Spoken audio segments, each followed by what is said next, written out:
Merci Seigneur. J'avais sur le cœur cette parole, cette pensée, et j'aimerais te dire, mon ami, toi qui es là ce soir, que Dieu veut te bénir et que Dieu, il veut agir dans ton cœur. J'aimerais te dire de la part de Dieu qu'il t'aime et j'aimerais vraiment que tu aies conscience que ce soir, Jésus est là, tout près de toi, bien plus près que tu peux l'imaginer, car la parole de Dieu nous dit que dès le commencement, dès notre naissance, et même il est écrit dans les psaumes 22, verset 11, si je ne me trompe pas, qu'avant même que nous soyons dans le sein de notre mère, Dieu nous connaissait déjà. Et il est celui qui ce soir, il te connaît parfaitement, qu'il te connaît d'une manière si personnelle. Il connaît tes doutes, il connaît également tes tristesses, tes douleurs, il te connaît personnellement et il aimerait te parler ce soir à ton cœur d'une manière particulière. Et j'aimerais alors, sans plus tarder, ouvrir la parole de Dieu dans l'évangile de Luc, au chapitre 13 et au verset 10. Je vais lire dans la version parole vivante. Et elle ne diffère pas tant que ça de toutes les autres versions, en tout cas des versions modernes qu'on peut avoir à disposition.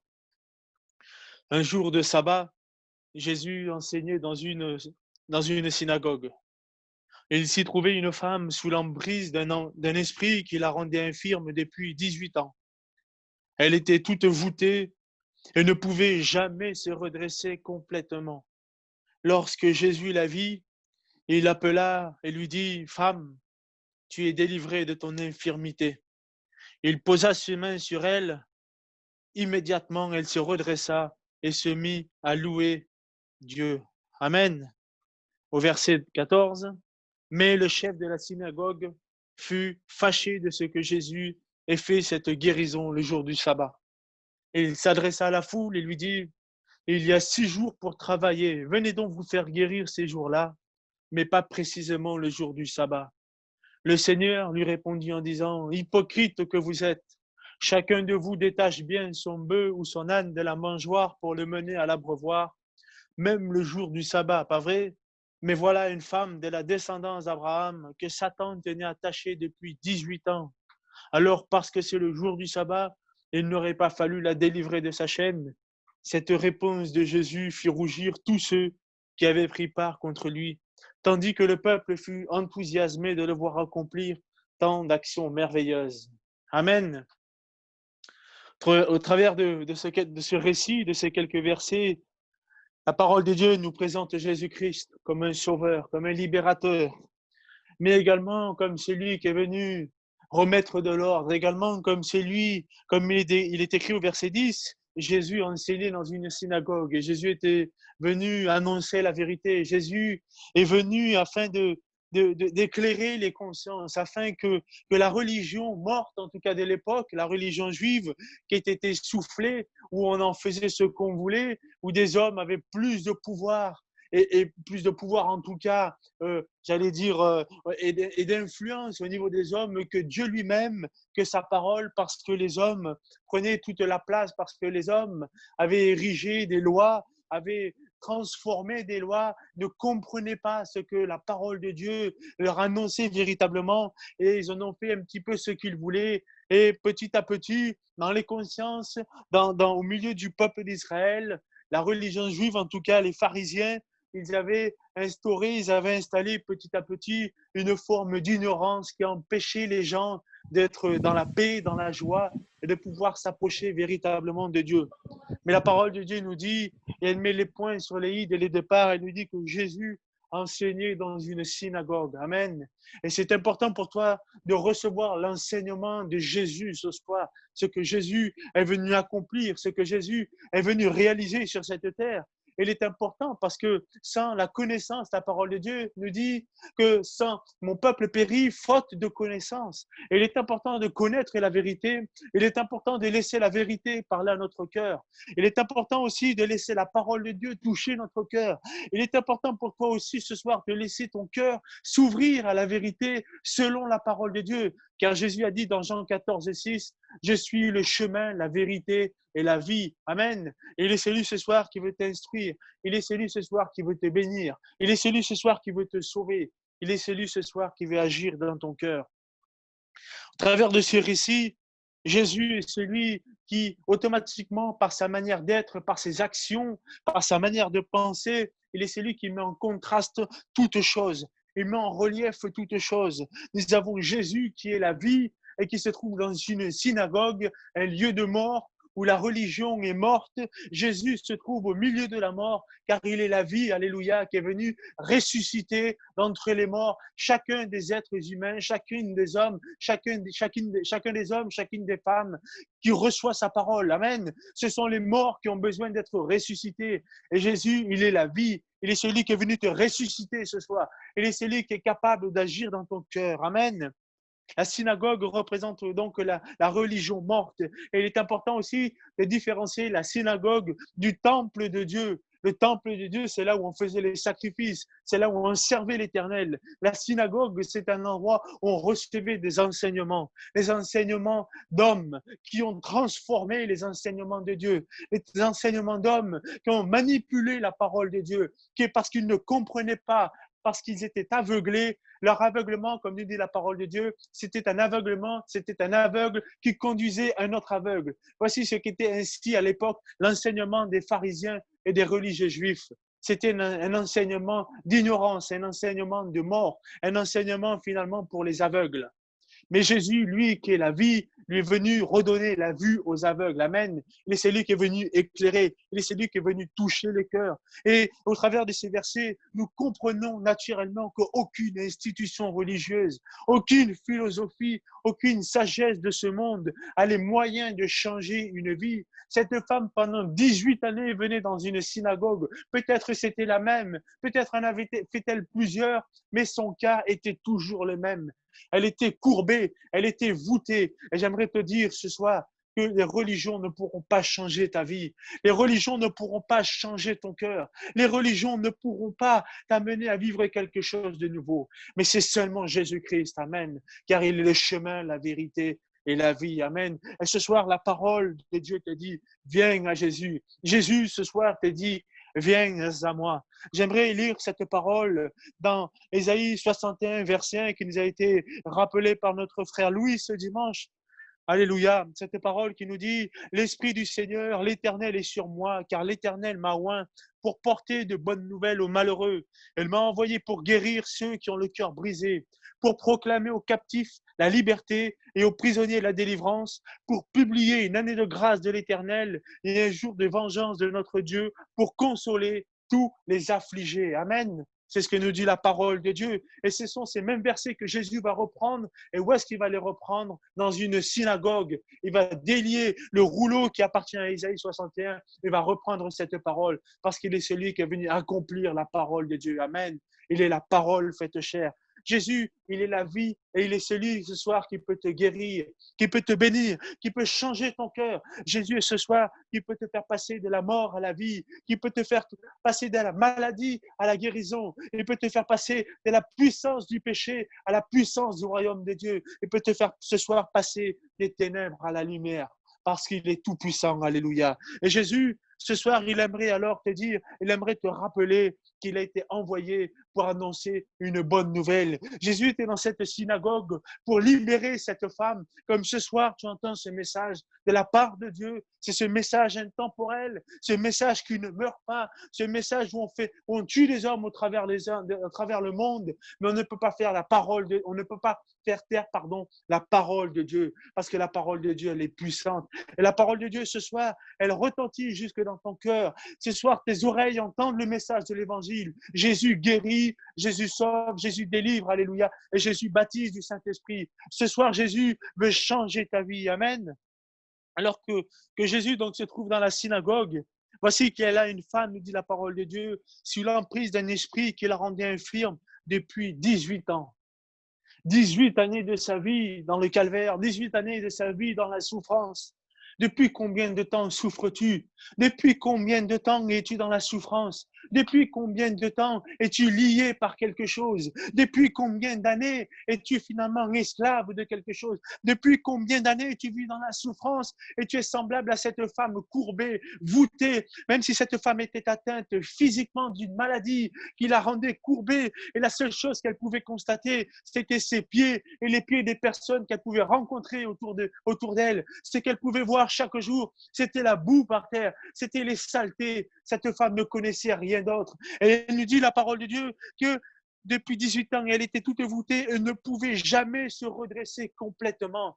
Et ça me dit que cette femme, elle a essayé de se redresser avec ses forces. Cette femme a essayé de lutter contre sa maladie. Mais à chaque fois qu'elle a essayé, sa maladie l'a ramenée dans son état initial. Depuis combien de temps es-tu en train de lutter face à quelque chose qui te tient lié? Depuis combien de temps es-tu en train de lutter face à une situation qui est en train de pourrir ta vie, qui est en train de gangréner ta vie? Tu essaies de t'en sortir par tes propres moyens, mais finalement, cette situation, elle te ramène toujours au point initial. Tu essaies de lutter par tes propres moyens, mais c'est cette situation qui triomphe de toi, comme cette maladie triomphait de cette femme pendant 18 longues années. Pendant combien de temps encore vas-tu résister? Pendant combien de temps encore vas-tu t'opposer au message de l'évangile? Pendant combien de temps encore vas-tu faire la sourde oreille au message de l'évangile? Pendant combien de temps encore vas-tu détourner le regard de Jésus-Christ? Parce qu'il est celui qui est capable de te délivrer ce soir. Il est tout puissant, alléluia. Courbé pendant 18 longues années. Cette femme a donc été infirme, courbée vers le sol. Et cette image, c'est l'image de notre cœur, de notre désolation. Aujourd'hui, nous vivons dans un monde de dépressifs. Nous vivons dans un monde où nous essayons par tous les moyens. Nous sommes courbés et nous essayons par tous les moyens de redresser la tête afin de trouver un bonheur, afin de trouver la joie, afin de trouver quelque chose qui puisse combler notre cœur. Et finalement, ce n'est que la désolation, le malheur autour de nous. Il y a toujours sans cesse quelque chose qui nous ramène à notre état, au plus profond de notre nous-mêmes, où notre conscience nous rappelle sans arrêt que nous sommes tristes, que nous sommes malades et qu'il nous manque quelque chose véritablement au-dedans de nous-mêmes. Cette femme était courbée, l'image de la désolation.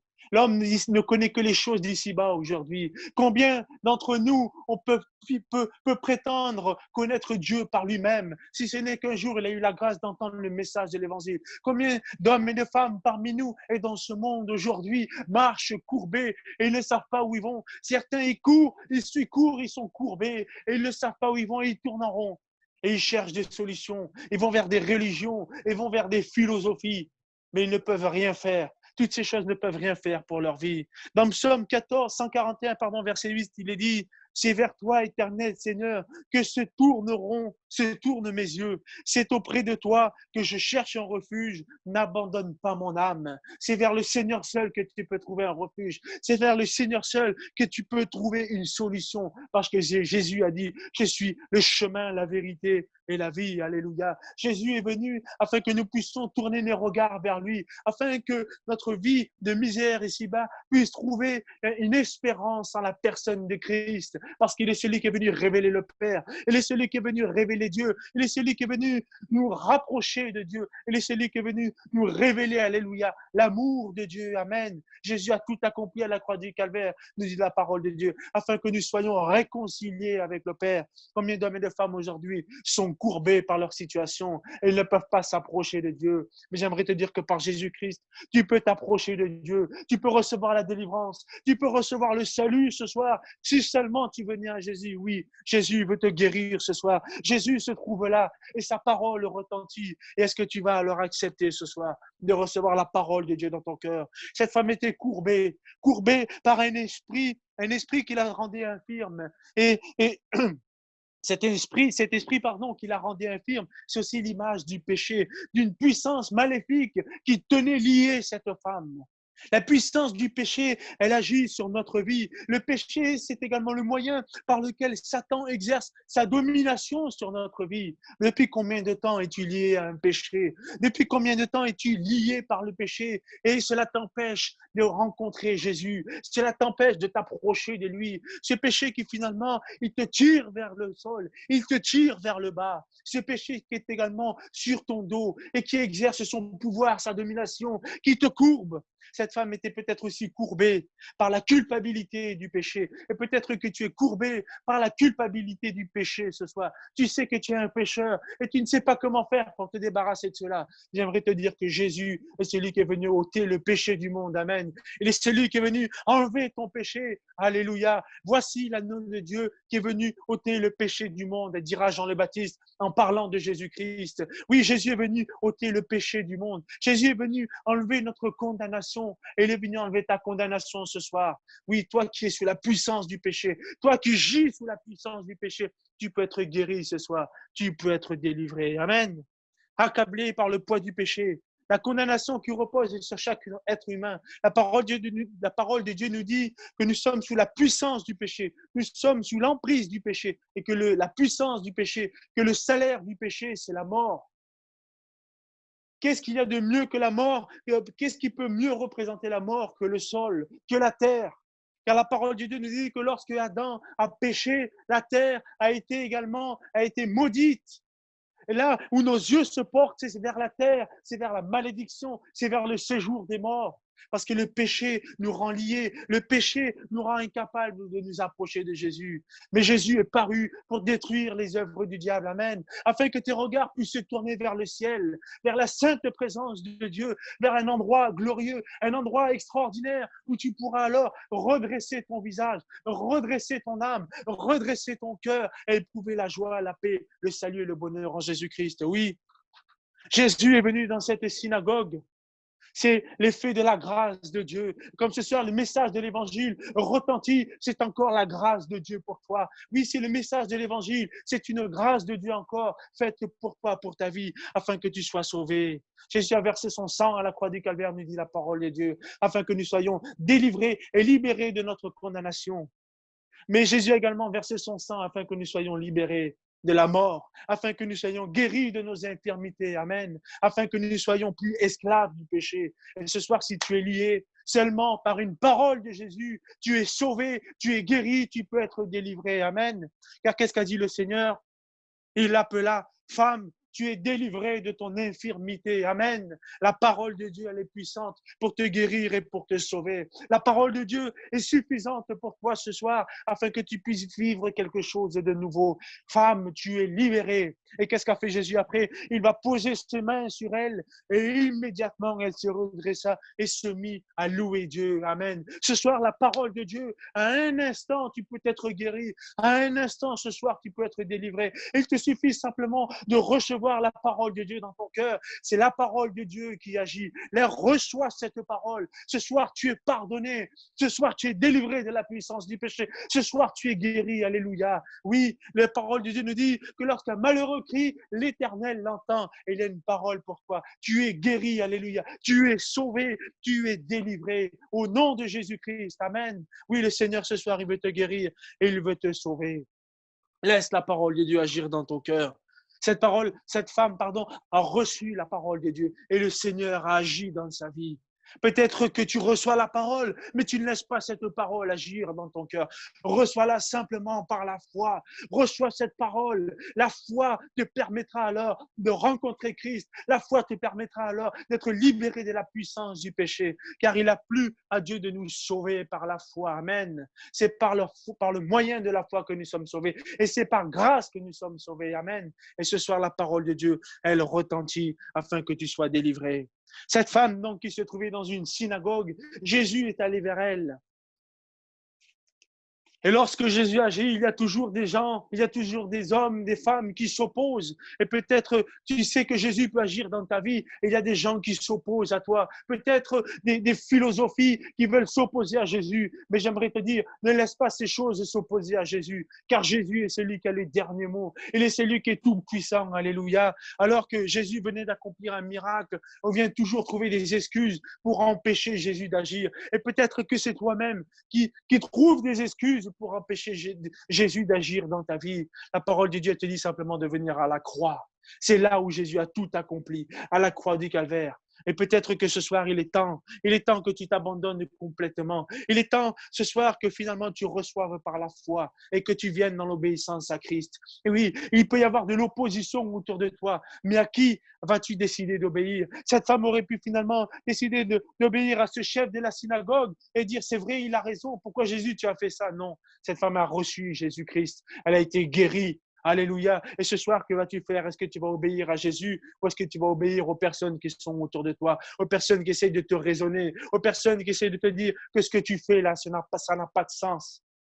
Jésus, lui, te dit que si tu obéis simplement et que tu reçois par la parole de Dieu, tu seras sauvé et tu seras délivré. Amen. Ce chef de la synagogue va faire mention de quelque chose de très particulier et va parler du sabbat. Oui, alléluia. Et gloire à Dieu et gloire à Jésus parce qu'il est celui qui est venu nous faire rentrer dans le sabbat, dans le repos de Dieu. Amen. Jésus a donné la guérison, la délivrance. Dieu a permis le sabbat afin que l'homme ne soit plus esclave, mais qu'il soit délivré. Les religions de ce monde n'apporteront jamais le repos à ton âme. Mais seul Jésus peut donner le repos à ton âme. Seul Jésus peut te conduire dans le repos, dans le salut, dans la vie éternelle. Amen. Parce que Jésus, il est le repos de Dieu. Alléluia. La parole de Dieu, elle t'appelle à te reposer en Jésus-Christ. Amen. Car Jésus, il est celui qui est venu accomplir les œuvres de Dieu. Amen. Il est celui qui est venu nous donner le sabbat. Il est celui qui est venu nous donner le repos. Jésus va dire que à ce chef de la synagogue, pendant le sabbat, vous déliez les animaux et vous n'allez pas délier une femme. Nous vivons dans un monde étrange aujourd'hui et je trouve que parfois on dépense toute notre énergie à défendre des causes animales alors qu'on ne défend pas suffisamment d'hommes et de femmes qui sont dans la misère, dans la souffrance. Voici un petit peu la folie de l'être humain. Il passe plus de temps à essayer à s'éparpiller autour de lui, alors qu'il y a des gens qui sont dans le besoin autour d'eux et qui finalement, ils ne prennent même pas le temps de s'occuper d'eux. Mais Jésus est celui qui est venu te guérir et te sauver. Le monde n'aura rien pour toi, mais Jésus, il a tout pour toi. Il veut te bénir et il veut te sauver. J'aimerais te rappeler, et si tu n'as jamais entendu cette parole de l'Écriture, dans Hébreux chapitre 4, verset 1er, craignons donc, tandis que la promesse d'entrer dans son repos subsiste encore, que tant de vous ne paraissent être venus trop tard. Il est encore possible pour toi d'entrer dans le repos de Dieu. Mais la parole de Dieu nous dit qu'il peut être également trop tard. Il viendra le moment où Jésus va revenir et le repos de Dieu ne sera plus possible pour toi. Il viendra un moment où lorsque Jésus reviendra, le ciel sera fermé. Il viendra un moment où la grâce de Dieu ne sera plus à disposition. Oui, car tu es coupable devant Dieu. Mais c'est par grâce que tu peux être sauvé. Tu es coupable devant Dieu. Et c'est par grâce que ce soir tu peux être guéri, que tu peux être délivré de la puissance du péché. Dans ce même chapitre, dans l'Épître aux Hébreux, il est dit, aujourd'hui, si vous entendez sa voix, n'endurcissez pas vos cœurs. Dieu fixe de nouveau un jour. Amen. Jésus fixe ce soir le moyen pour toi d'entrer dans le repos, d'être délivré de la puissance du péché. Matthieu chapitre 11, verset 28. Venez à moi, vous tous qui êtes fatigués et courbés sous un fardeau, et je vous donnerai du repos. Amen. Jésus est celui qui veut enlever ton fardeau. Il est celui qui veut te redresser ce soir. Et je crois de tout mon cœur qu'à l'annonce du message de l'Évangile, que par la parole de Dieu, il y a déjà la foi dans ton cœur, le désir de recevoir la délivrance, le désir de recevoir le salut. Il y a déjà quelque chose dedans de toi qui voudrait t'amener à te redresser. Crois seulement au message de l'Évangile et ce soir, tu peux être guéri. Alléluia, parce que le Saint-Esprit est celui qui veille sur la parole de Dieu. Il est celui qui accomplit des miracles. Il est celui qui accompagne la parole des signes de prodiges. Alléluia. Oui, le Seigneur veille sur sa parole afin que tu sois guéri, afin que tu sois délivré ce soir.